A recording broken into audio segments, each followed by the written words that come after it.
Johan Rupert, definitely a huge inspiration. As a human being, I don't know about him. Yeah. So that's why I'm going to go and comment on businessmen that I know personally. And he's in luxury, which Correct. is what you're in. Huge, like his brands, Cartier, Van Cleef, he's in the most amazing luxury brands that I could never even dream of, you know? So what he's built is just, it's unheard of. And to come from South African, as an Afrikaans guy, to build what he's built, we can't even dream. I don't think people understand. People understand that his dad built a business. I don't even think they know that story. No one can But understand I think they think somehow maybe he snapped his fingers and had Richemont. The guy literally built an international luxury powerhouse group that is number 2 in the world, if not number 1 in the world. So I'm so impressed that you knew that, because most people don't.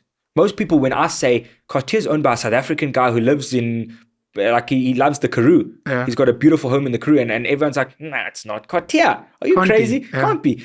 Cartier's the biggest luxury jewelry brand in the world, and this guy owns it. Van Cleef, the most artistic heritage jewelry brand in the world. Panerai, Mont Blanc. I mean, this guy owns everything but Louis Vuitton.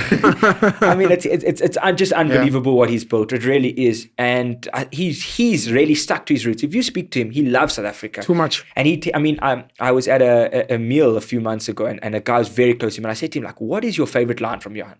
And he said his favorite line is that he said no matter how much money he wants to sit on his stoep and drink a doppie with his kids and grandkids. Hey. That's what this guy wants. Worth $30 billion. I don't know what he's worth, but that's what he wants. Sure. You know, be with his kids, have a Clippies and Coke, and sit on his stoop, you know? And that's the guy is a very patriotic South African. Correct. And a very proud Afrikaner. Correct. I think at some point controversial. He pulled some ads in some international magazines because they said something nasty about the Afrikaans language. He was like, nah.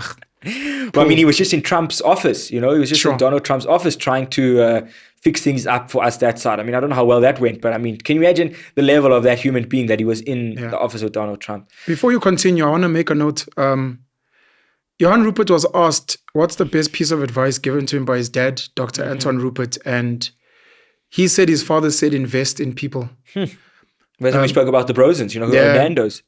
You can interpret that how you want, but if you look at First Rand, RMB, all the guys at Remgro, RCL, maybe now Vumatel, and all the businesses FNB in. Is just Outsurance. You look at, of course, the Jewish community, very popularly known for believing in their own. Even though I'll add a small story here where I think Adrian Gore was funded by First Rand. And I remember sitting with Stephen Kosef at Investec asking... So you've been with the best of the best. You've been with this is Marcel in my life. Yeah.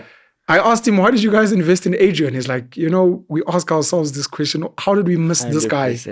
He had to go and get funded by the Afrikaners. It's a different story. Robbie Brosen would tell me the story, man, of how they got funded with Chicken Land and Nando's. And it's the most unbelievable story that... He'd speak about SAP. He'd speak about the Enthoven family of Hollard. Correct, yeah. And he'd introduce me to Carlo Gonzaga of Taste Holdings. And they really, because you speak about Jonty now, they really believe in investing in people. For sure.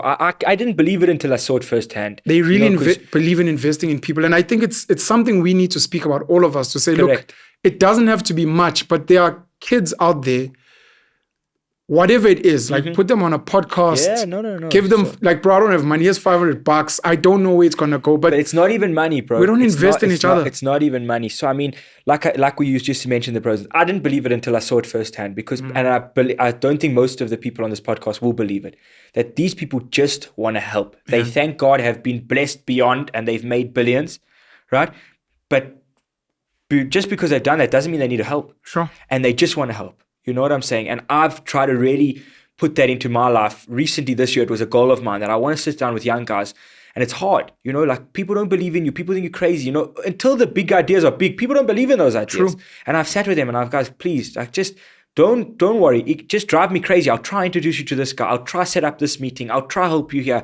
It doesn't cost anything, bro. It's not even money. I promise you. It's time, care, and energy. Yeah. And that's the most important thing. It's not even money, bro, because money's complicated and we know how people get with money. I'm talking about just give a hand. Yeah. You know what I'm saying? Bro, you bringing me on this podcast, are you helping me?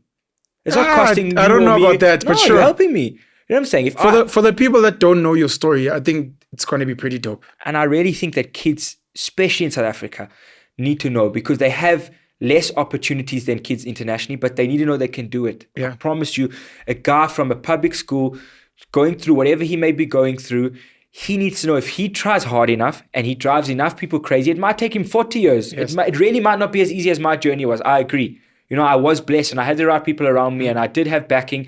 But I believe strongly that if you push hard enough and don't give up on your dreams, and that night at that Jewish Achievers, I said, don't give up on your dreams. If you got to chase your dreams hard and harder and harder and harder. And I said, that award, I dedicated it to kids who are struggling, kids who don't fit into the mold. And I said, like disruptors, keep dreaming, and my big slogan that night was seek no approval. If you seek approval, you're not going to get anywhere.